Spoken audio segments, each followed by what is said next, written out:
ഓന്തിനെപ്പറ്റി പല അപരാധങ്ങളും പറയുമെങ്കിലും ആർക്കും ഒരു ഉപദ്രവമില്ലാത്ത ജീവിയാണ് ഓന്ത്. രാവിലെ പൂച്ചക്കുട്ടിയുടെ ശബ്ദം കേട്ടാണ് ഓടിച്ചെന്നത്. അപ്പോൾ തള്ളയും കുട്ടിയും ഒരു ഓന്തിനെ പിടിച്ചു വലിക്കുകയാണ്.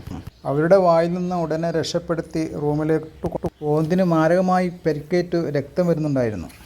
വെള്ളമെല്ലാം കൊടുത്തു, പക്ഷേ കുടിക്കുന്നൊന്നുമില്ല. ഇടയ്ക്ക് എപ്പോഴോ പുറത്തേക്ക് ചാടിപ്പോയി. വീണ്ടും പിടിച്ചു കൊണ്ടുവന്നു.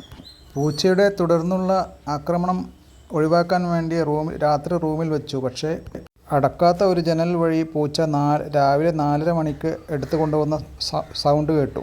ടെറസിൽ ചെന്ന് നോക്കുമ്പോൾ കുട്ടികൾക്ക് ഇതിനെ ആഹാരമാക്കാൻ വേണ്ടി വെച്ചിരിക്കുകയാണ്. ഓന്തിന് ആഘാതത്തിന്മേൽ ആഘാതം.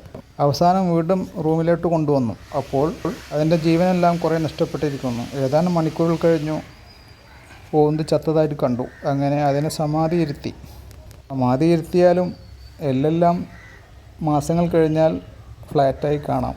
അതാണ് സമാധി.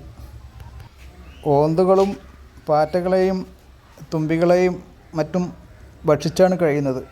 അപ്പോൾ അവയെ ഭക്ഷിക്കാൻ പൂച്ചയും.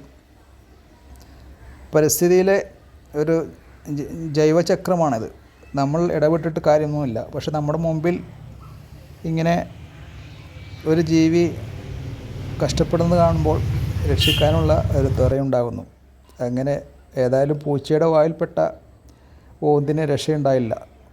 ഓന്ത് എന്നേക്കുമായി യാത്രയായി.